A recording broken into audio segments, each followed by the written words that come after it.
नमस्कार दोस्तों, paediatric nursing के इस एमसीक्यू सीरीज में आप सभी का स्वागत है। आज के वीडियो में हम लोग पढ़ेंगे पीडियाट्रिक नर्सिंग का एमसीक्यू इम्पोर्टेंस। कुछ एमसीक्यू के बारे में हम लोग जानेंगे इस वीडियो में। तो चलिए शुरू करते हैं वीडियो को। हम लोग का फर्स्ट एमसीक्यू है, what is the incubation period of measles. Measles जो है उसका इंक्यूबेशन पीरियड बताना है कि मिजल्स का कितना इंक्यूबेशन पीरियड होता है। ऑप्शन ए है 2 से 4 दिन, ऑप्शन बी है 10 से 14 दिन, ऑप्शन सी है 20 से 24 दिन और ऑप्शन डी है लास्ट ऑप्शन 2 से 3 मंथ। पहले हम लोग मिजल्स के बारे में जानेंगे। मिजल्स क्या है, तो ये एक कम्युनिकेबल डिजीज है। मिजल्स क्या है, कम्युनिकेबल डिजीज है। पॉजिटिव एजेंट होता है इसका आरएनए पैरामिक्सो वायरस, याद रखिएगा RNA paramyxo virus, RNA paramyxo virus. ठीक, मिजल्स जो बीमारी है इसके बारे में इसका साइन एंड सिम्टम्स याद रखिएगा, क्योंकि साइन एंड सिम्टम्स ले रिलेटेड क्वेश्चन इसका पूछता है, जिसको क्लिनिकल मैनिफेस्टेशन बोलते हैं। इसमें 3C साइन देखने के लिए मिलता है। मिजल्स में क्या देखने के लिए मिलता है, 3C साइन याद रखिएगा। फर्स्ट होता है कॉफ, सेकेंड C का मतलब होता है कोराइजा और लास्ट C का मतलब होता है कंजक्टिवाइटिस। लास्ट C का मतलब क्या होता है, कंजक्टिवाइटिस, यहाँ पर लिख लीजिएगा कंजक्टिवाइटिस। 3C साइन याद रखिएगा किस में देखने के लिए मिलता है, तो हम लोग बोलेंगे कि मिजल्स में देखने के लिए मिलता है। मिजल्स में क्या देखने के लिए मिलता है, तो 3C साइन देखने के लिए मिलता है। 3C साइन का मतलब क्या है कि कफ, कोराइजा और कंजक्टिवाइटिस। कोराइजा का मतलब होता है inflammation in the mucous membrane, उसको हम लोग बोलते हैं कोराइजा। इसको आप लोग याद रखिएगा, ठीक। और इसका इंक्यूबेशन पीरियड का बात करें तो इसका इंक्यूबेशन पीरियड होता है 10 से 14 दिन। ऑप्शन बी इसमें राइट आंसर हो जाएगा, इसको आप लोग याद रखिएगा।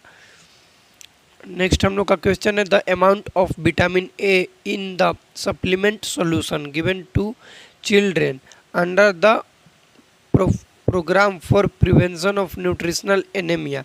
विटामिन ए का क्या कार्य है, सप्लीमेंटेशन देना है। किसको देना है, चिल्ड्रेन को देना है। किस प्रोग्राम के अंदर देना है, प्रिवेंशन के लिए, ताकि उसको न्यूट्रिशनल डिफिशियंसी एनीमिया ना हो। तो कितना सप्लीमेंटेशन में देते हैं, इसका राइट आंसर होगा option B, 1 lakh international unit per ml। चलिए हम लोग पढ़ लेते हैं विटामिन ए के बारे में। हेडिंग यहाँ पे दे दीजिएगा आप लोग, विटामिन ए। हेडिंग क्या देंगे आप लोग, यहाँ पर हेडिंग दे दीजिएगा, हेडिंग दीजिएगा विटामिन ए। विटामिन ए यहाँ पर आप लोग हेडिंग दीजिएगा, ठीक। विटामिन ए में हम लोग पढ़ेंगे कि जो विटामिन ए है 9 मंथ पर दिया जाता है। कब देते हैं, 9 मंथ पर देते हैं। 9 मंथ पर जब देते हैं वो देते हैं 1 लाख इंटरनेशनल यूनिट। कितना देते हैं, 1 लाख इंटरनेशनल यूनिट देते हैं 9 मंथ पर। उसके बाद सेकेंड डोज इसका दिया जाता है 18 मंथ पर। 18 मंथ पर देंगे 2 लाख इंटरनेशनल यूनिट। कितना देंगे, 2 लाख इंटरनेशनल यूनिट। थर्ड देंगे 24 पर। फिर कब देंगे, 24 से 6 होगा 32, 32 ले फिर कब देंगे, 38 पर देंगे। ऐसे ऐसे कब तक देंगे, 58 देते हैं, 58 मंथ तक देते हैं। फर्स्ट डोज ऑफ विटामिन ए देते हैं हम लोग 1 लाख इंटरनेशनल यूनिट, जो कि 9 मंथ पर दिया जाता है। इसको आप लोग याद रखिएगा, इम्पोर्टेंट है कि फर्स्ट डोज यदि पूछा जाए कि कब देते हैं, तो फर्स्ट डोज हम लोग देते हैं 9 मंथ पर 1 लाख इंटरनेशनल यूनिट देते हैं।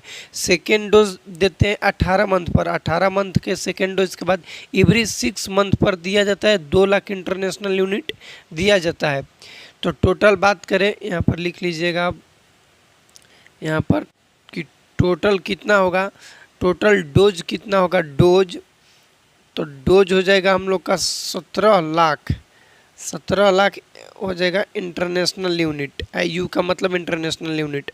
और बात करें, ये तो हो गया डोज।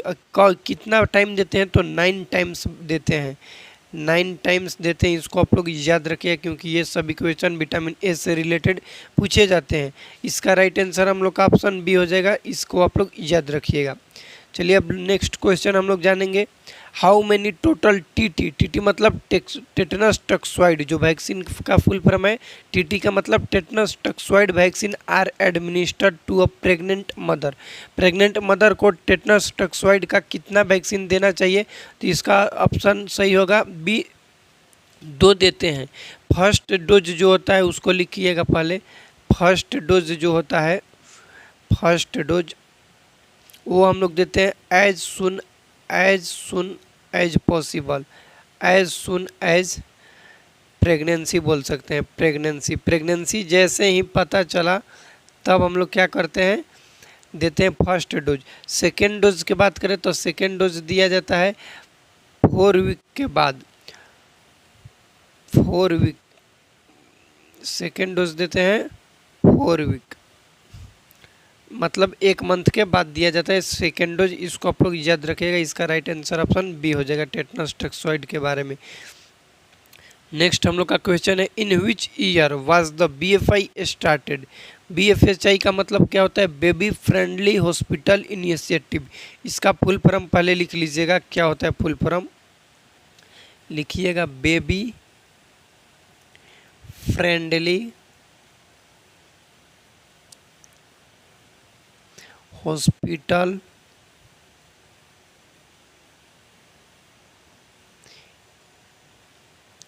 इनिशिएटिव। अब ये जो BFHI है, बेबी फ्रेंडली हॉस्पिटल इनिशिएटिव, आया क्यों था? ताकि इंक्रीज कर सके, इन्हेंसमेंट कर सके ब्रेस्ट फीडिंग को। किसको इन्हेंस करे? ब्रेस्ट फीडिंग को इन्हेंस करे, इसके लिए आया था, ब्रेस्ट फीडिंग के लिए। ये कब आया था? तो 1992 में आया था। इसको याद रखिएगा, राइट आंसर इसका ऑप्शन सी हो जाएगा। ब्रेस्ट फीडिंग जब बात करें तो इसमें ब्रेस्ट फीडिंग में हम लोग पढ़ने के लिए हम लोग को मिलता है साइन ऑफ गुड अटैचमेंट। उसको आप लोग याद रखिएगा, 4 साइन होता है गुड अटैचमेंट का। Areola should be covered, mouth should be open widely, ये होता है चिन टचेज द ब्रेस्ट, ये साइन ऑफ गुड अटैचमेंट का है।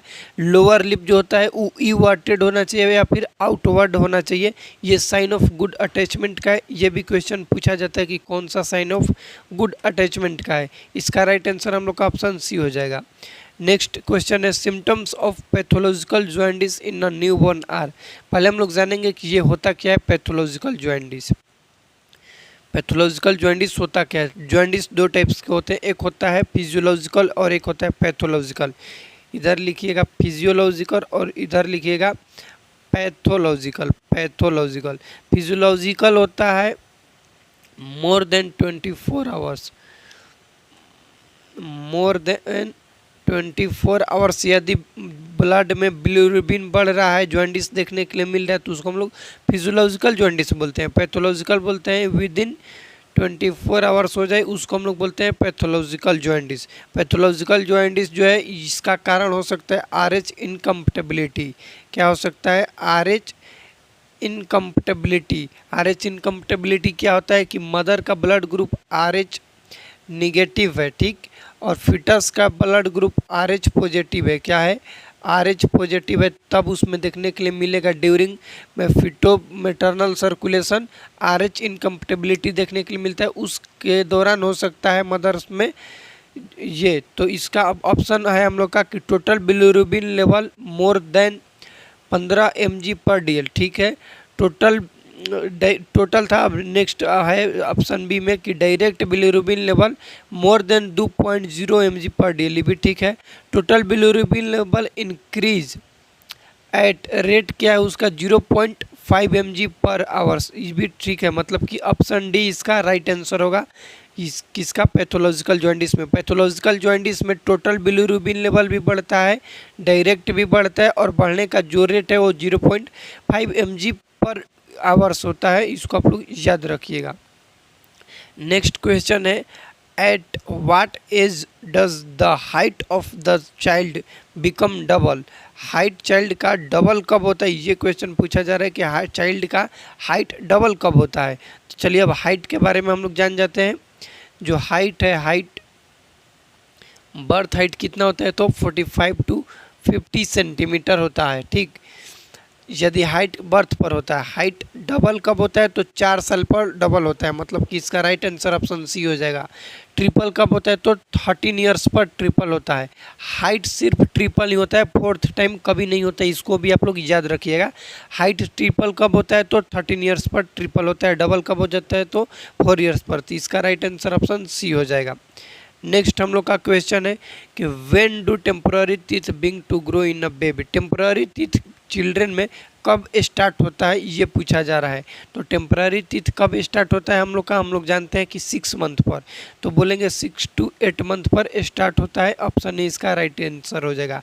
टेम्पररी टीथ को ही हम लोग मिल्क टीथ बोलते हैं, दूध का दांत बोला जाता है, इसी को मिल्क टीथ को ही। नेक्स्ट क्वेश्चन हम लोग का है what is the normal length of the baby at birth. Normal length आप लोग को बताएं यहाँ पर जस्ट कि 45 to 50 सेंटीमीटर। ऑप्शन में देखेंगे 45 to 50 वाला के रेंज में आना चाहिए, तो ऑप्शन डी आएगा। इसी के वजह से ऑप्शन डी हम लोग राइट कहेंगे। सी क्यों नहीं कहेंगे इसको थोड़ा सा समझेगा, क्योंकि 40 होता नहीं, हम 45 तो ठीक है लेकिन 40 नहीं होता है, ज़्यादा हो सकता है लेकिन कम नहीं होता है, इसके वजह से ये इसका आंसर राइट ऑप्शन डी होगा। नेक्स्ट है कि how long should a thermometer be kept in the axilla to measure the temperature of an infant. ये अच्छा क्वेश्चन, इसको याद रखिएगा, इंपॉर्टेंट क्वेश्चन है। क्वेश्चन पूछा जा रहा है कि थर्मोमीटर को फिट जो इन्फेंट है उसके एक्जिला में कितना देर तक इंसर्ट करके रखते हैं ताकि टेम्परेचर को नापा जा सके। क्वेश्चंस को समझिएगा अच्छा से। इसमें 2 थर्मामीटर होता है, एक होता है डिजिटल और डिजिटल थर्मामीटर होता है, एक होता है हम लोग का मरकरी वाला। जो डिजिटल है वो तो 1 मिनट में क्या करता है, बजने लगता है, 20 वाट देता है। तो यदि डिजिटल थर्म कुछ नहीं दिया रहेगा तो हम लोग मैनुअल जानेंगे मरकरी वाला। मरकरी वाला 3 मिनट में देता है और डिजिटल 1 मिनट में। ऑप्शन में यदि डिजिटल दिया रहेगा तो हम लोग 1 मिनट बोलेंगे और कुछ नहीं दिया रहेगा तो उसको हम लोग मरकरी मानकर 3 मिनट देंगे। तो इसका आंसर राइट होगा ऑप्शन सी। याद रखिएगा इसको आप लोग कि जब डिजिटल दिया रहेगा तो 1 मिनट में वो तो अपने आप दे देता है, और कुछ नहीं दिया रहेगा तो वो मरकरी वाला है, यानी कि वो 3 मिनट में देगा। नेक्स्ट क्वेश्चन है when did UIP started in India. UIP का फुल फॉर्म लिख लीजिएगा, यूनिवर्सल इम्यूनाइजेशन प्रोग्राम। यूनिवर्सल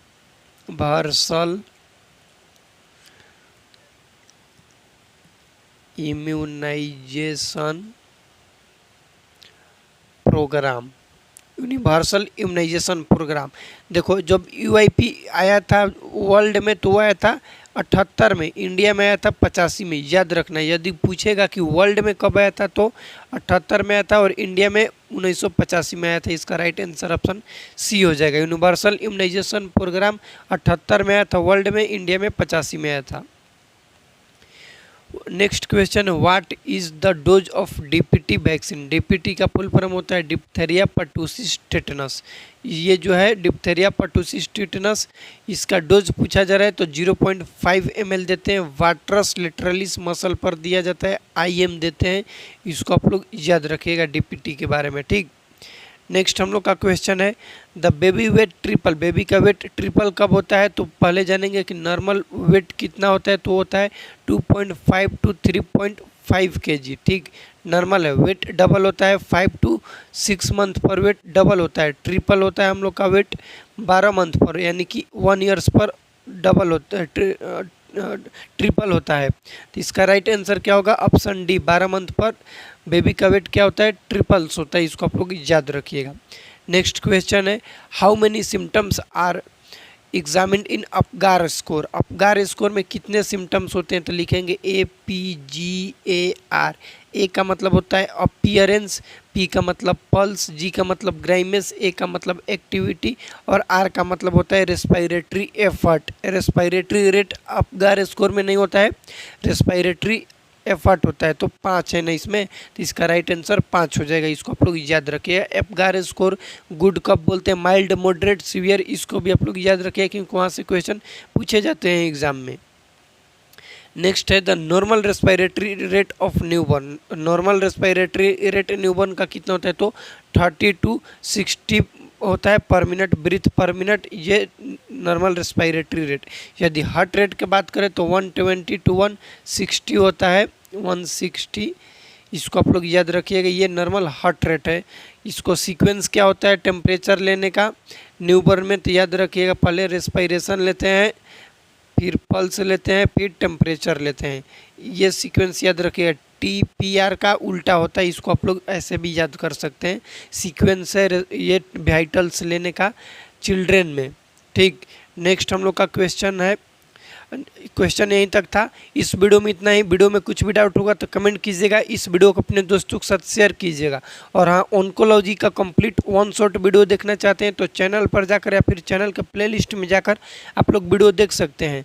इस चैनल को आप लोग सब्सक्राइब कीजिएगा। मिलते हैं अगले वीडियो में, तब तक के लिए जय राम जी की।